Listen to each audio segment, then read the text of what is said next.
Well, hi guys. As you know, I've obviously bought this 4400, and there's been a lot of talk about it, and a lot of talk that it's a junk machine. It's got 5, 10, 11, 12,000 hours on it, and all this bullcrap. So I'm going to do a little series of videos here, put stuff together here, and I'm going to show you why I believe this is a 1200 hour machine. When you look at any used piece of equipment, in this case this combine, the combine will tell you a story if you're smart enough to look and listen to what it's telling you. I know that sounds stupid to a lot of people, but you look at this machine and look it over and think about it, you'll understand what these videos are about.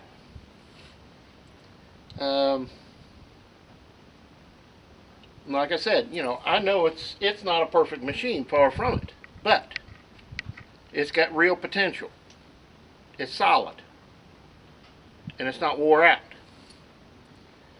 So we're going to start with this grain head.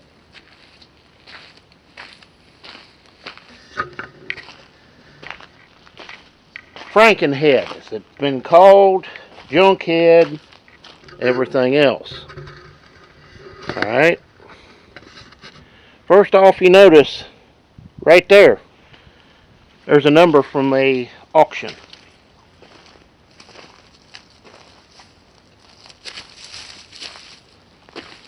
This is not the head that combine came with. This has been replaced. And it's obvious. Okay? No big deal.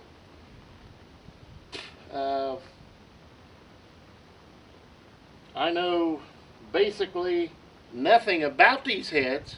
Never owned one before. Been around them. I've seen them work. Never owned one. And it does need some TLC. As in,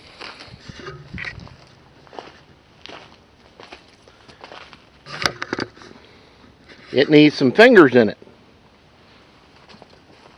And it needs all these guards replaced.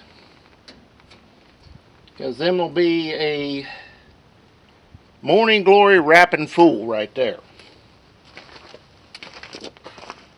That's no big deal.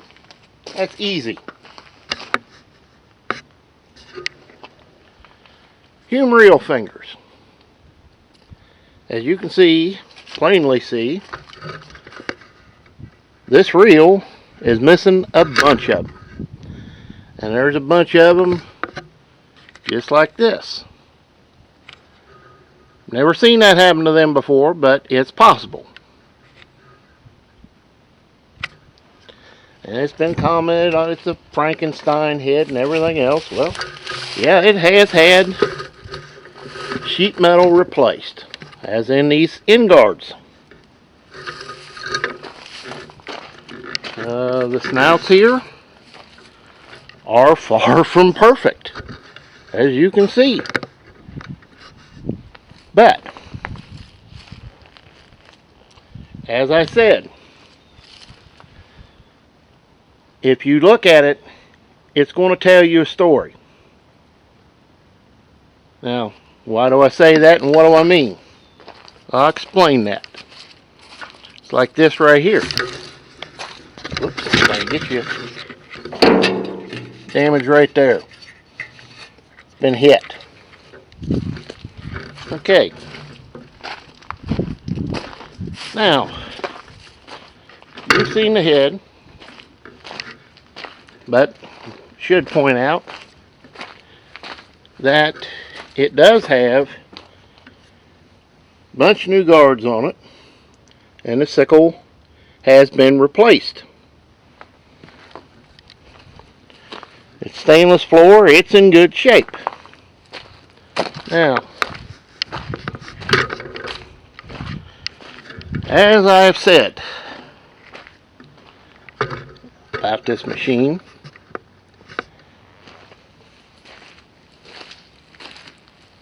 it's a one owner machine. Okay?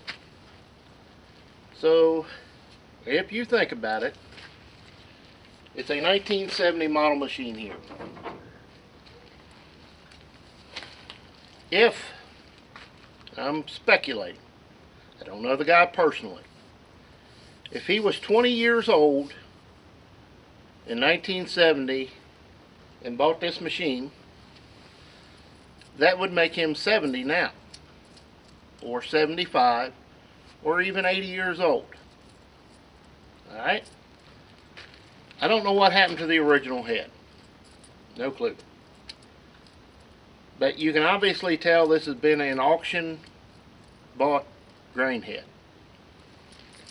Now you got to think to yourself, up until 3 years ago, 2015 I believe was the last crop he put out, and he harvested. So 70 to 80-year-old man, no doubt with glasses on, no doubt with a slower reaction time. That head is perfect. You know, it shows me this.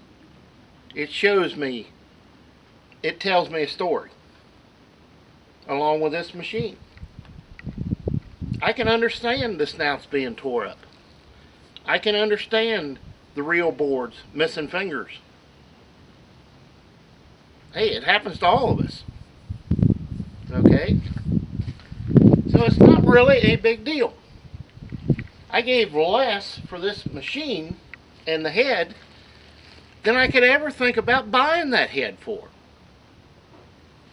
Don't believe me? Look it up on Craigslist. Look at Tractor House. Look at Fastline. Look anywhere you want. You can't buy one of those heads for $1,000. It's just that simple. And like I said, you have to think of one owner machine. You got to think of this particular machine's age and the operator. Okay? Now, we're going to get into some, I'm going to compare this machine that says it's 1,200 hours, 1,272.3. And I'll take you around the corner and show you one that the tack is broke, but I know is a 3,500, 4,000 hour machine, maybe more than that. I don't know for sure. And I'll explain why. So hang on, we'll be right back and I'll show you. Okay, one of the quickest ways when looking at an older machine or any combine, if you want to know how many hours on it, you look right here and here. Alright, I have a square straight edge. There's no gap there. You can see this. Whoops. That metal is straight up and down. This corner is still square. It's got a little wear right here. Alright? Now, this tells me a lot right here. That tells me a whole lot about how much material has been through the machine. Now, to be fair, you can look right there and see the same thing. You can see that corner's not wore off. Alright? Those points will tell you a lot about the machine and how much material has gone through this machine. Now, this feeder house chain, it has still got rivets. Now, it could have been replaced with a brand new one from John Deere. Now, that's a possibility, but I think this is an original chain because it does have some wear to it. And for 1,200 hours and 50 years, I would expect that. So, now, like I say, this is not a perfect machine, but these points down here tell me a lot. It tells me this feeder house has not had a lot of material through it. So we'll go out to the other 4400 and look at it. So hang on, we'll be right back. Okay, we're out in front of the old 4400. And as you can see, I'll zoom you in a little. Whoops, got to get you to where you can see. As you can see, there's a lot of material missing here. A lot. In fact, that much.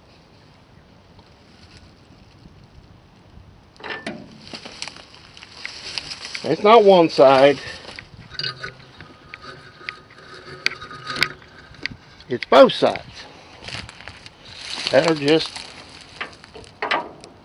worn out.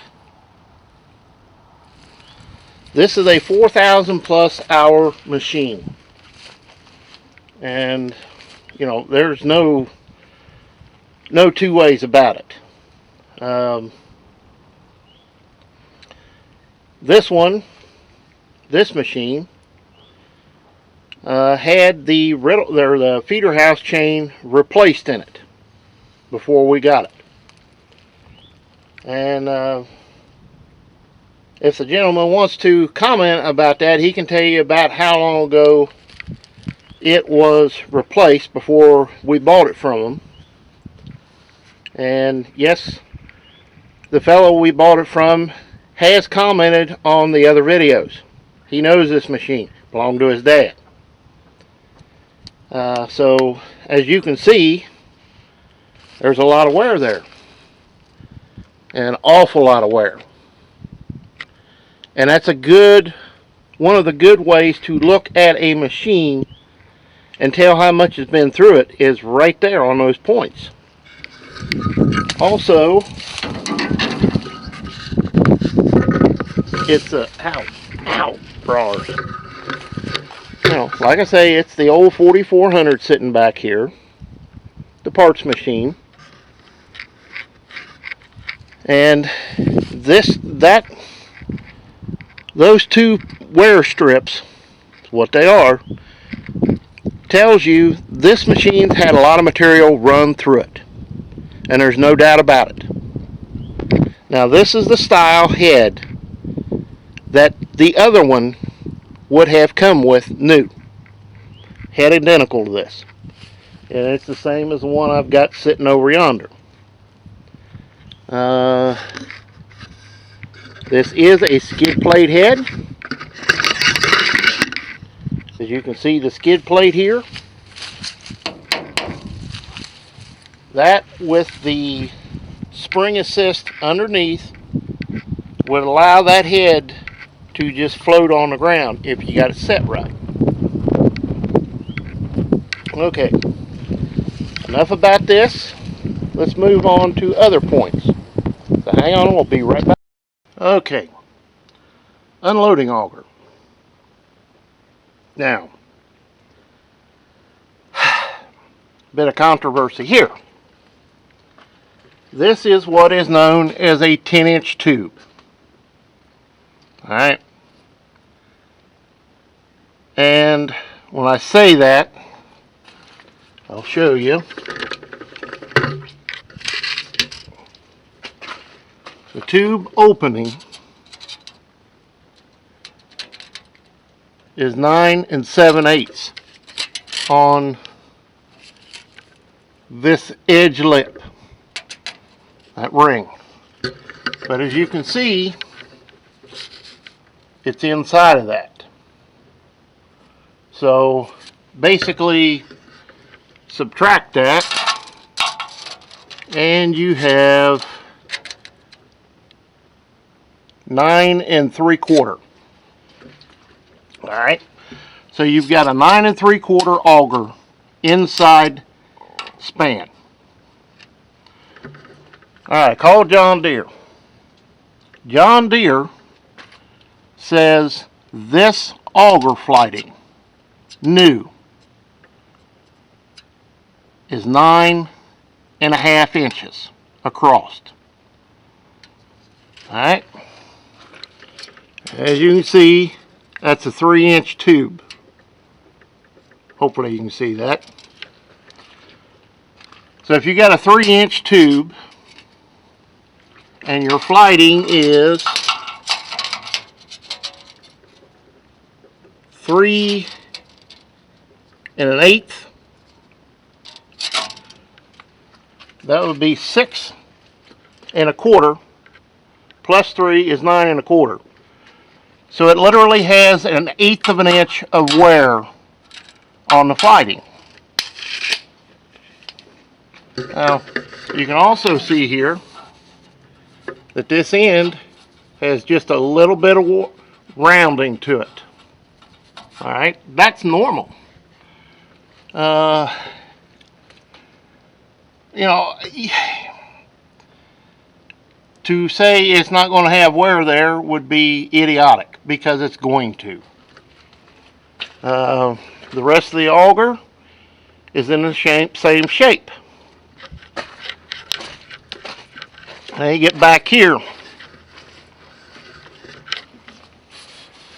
This edge is still squared in here. I hope you can see that.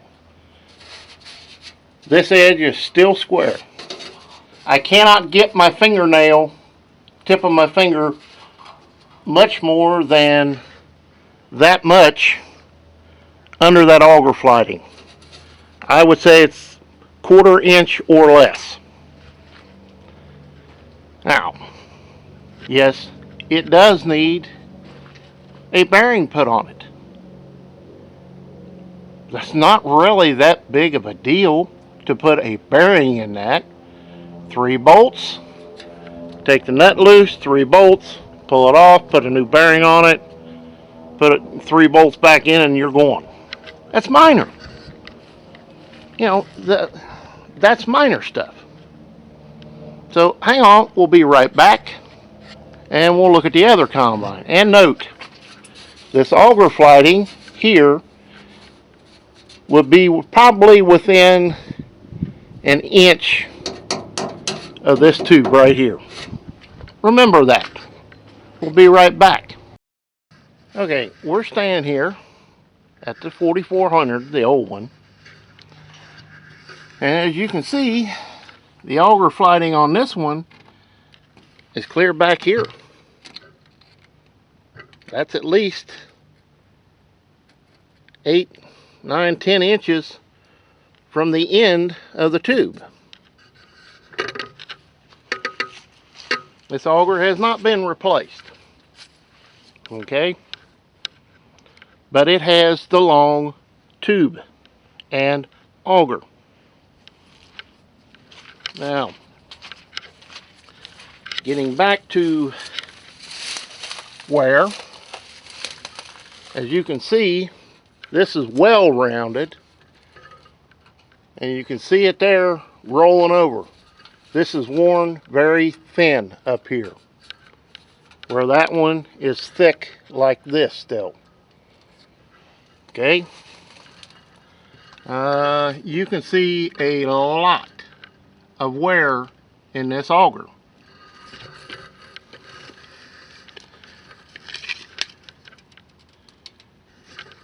And it is literally under 3 inches, where the other was 3 1/8. So there's approximately a 1/4 inch difference in the wear in this auger to the other one.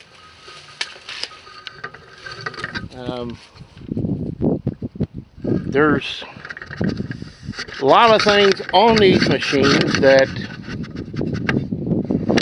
tell age, tell wear, they tell a story. Okay? I've shown you this auger. There has been a considerably less amount of grain through the one around the corner than there has been in this one. It's obvious to see it. Now, all, and I do mean all, of these earlier machines have had this area reinforced because they were weak. The design flaw. John Deere beefed that up in the second year, I believe. This is a first year machine also.